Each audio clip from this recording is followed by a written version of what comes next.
সালাম আলাইকুম। আমেরিকা ইসরায়েলকে কঠিন জবাব দিচ্ছে ইরান।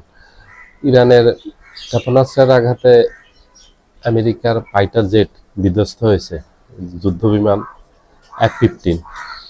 গতকালকে থেকে ইরানের একের পর এক পাল্টা হামলায় আমেরিকা একেবারে নাস্তানাবুদ হয়ে গেছে। আমেরিকা কল্পনা করতে পারেনি ইরান এইভাবে ভয়াবহ হামলা চালাবে এবং ব্যাপকভাবে হামলা চালাবে।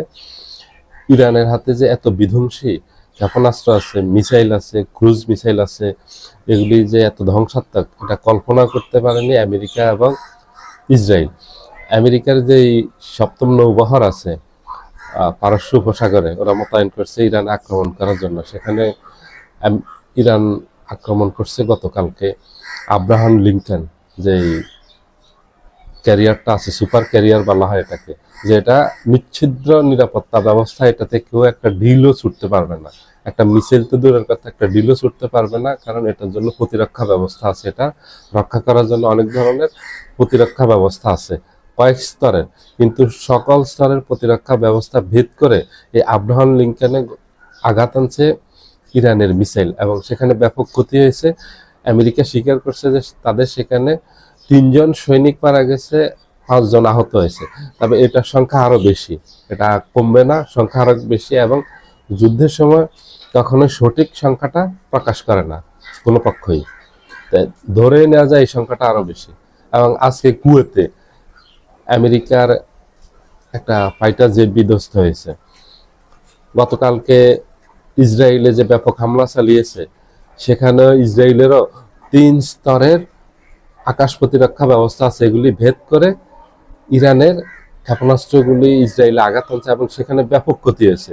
তারা স্বীকার করছে তাদের 9 জন মারা গেছে, কিন্তু মৃতের সংখ্যাটা আরো অনেক বেশি। ইসরায়েল কখনোই তাদের সঠিক সংখ্যার 10 ভাগের 1 ভাগও প্রকাশ করে না। আমেরিকাকে ইসরায়েলকে কঠিন জবাব দিচ্ছে ইরান। ইরান ছেড়ে দেওয়ার পাত্র না। ইরাক খুবই শক্তিশালী দেশ। ইরান, সৌদি আরব, কাতার, কুয়েত, আরব আমিরাত, ওমান, এই দেশগুলির মতো তাদের নীতি না, তাদের নতজানু নীতি না, যে আমেরিকা তোষণ করা, আমেরিকার পাছ হাঁটা, এগুলি ইরানিরা করে না। এগুলি ইরানিরা করে না বিধায় ইরানের উপর বারবার আক্রমণ করতেছে, ইরানকে নতজানু করার জন্য। ইরানকে নতজানু করতে পারবে না। ইরানের জাতীয় নিরাপত্তা প্রধান যিনি, উনি আজকে ঘোষণা দিয়েছেন আমেরিকার সাথে কোনো আলোচনা হবে না। কালকে ডোনাল্ড ট্রাম্প একটা মিথ্যাচার করছেন যে ইরানিরা এখন আমার সাথে আলোচনা করতে রাজি, আমিও নতুন নেতৃত্বের সাথে আলোচনা করতে রাজি। ইরান একেবারে স্পষ্ট ঘোষণা দিয়েছে আমেরিকার সাথে কোনো আলোচনাই হবে না, এবং ইরান করবেও না। ইরান যে একের পর এক যে এত বিধ্বংসী আক্রমণ চালাচ্ছে, ক্রুজ মিসাইল দিয়ে, ব্যালিস্টিক মিসাইল দিয়ে, বিভিন্ন ধরনের ক্ষেপণাস্ত্র এবং বিভিন্ন প্রযুক্তির অস্ত্র ব্যবহার করতেছে, এখানে সুইসাইডাল ড্রোন ব্যবহার করতেছে, এইগুলি সম্পূর্ণ ইরানের নিজস্ব প্রযুক্তি। এগুলি ইরান নিজে তৈরি করে, ইরানের মাটিতে তৈরি করে। ইরান এগুলি বাহিরের থেকে কিনে না। অধিকাংশ দেশ পৃথিবীর বিভিন্ন দেশ থেকে অস্ত্র কিনে, কিন্তু ইরান হলো তারা তাদের নিজস্ব তৈরি অস্ত্র ব্যবহার করে, এবং এগুলি খুবই আধুনিক এবং এগুলি খুবই কার্যকরী অস্ত্র। ইরান দুর্বল কোনো দেশ নয়, ইরান খুবই শক্তিশালী দেশ। ইরানকে আমেরিকা, ইসরায়েল, ইউরোপীয় ইউনিয়ন একসাথে হলেও ইরানকে পরাজিত করতে পারবে না ইনশাল্লাহ। ইরান খুব শক্তিশালী, এই ব্যাপারে আমরা খুবই আত্মবিশ্বাসী যে ইরান খুবই শক্তিশালী একটা দেশ। ইরান কোনো দুর্বল দেশ না। ইরানিরা খুব সাহসী জাতি, ইরানিরা হলো বীরের জাতি।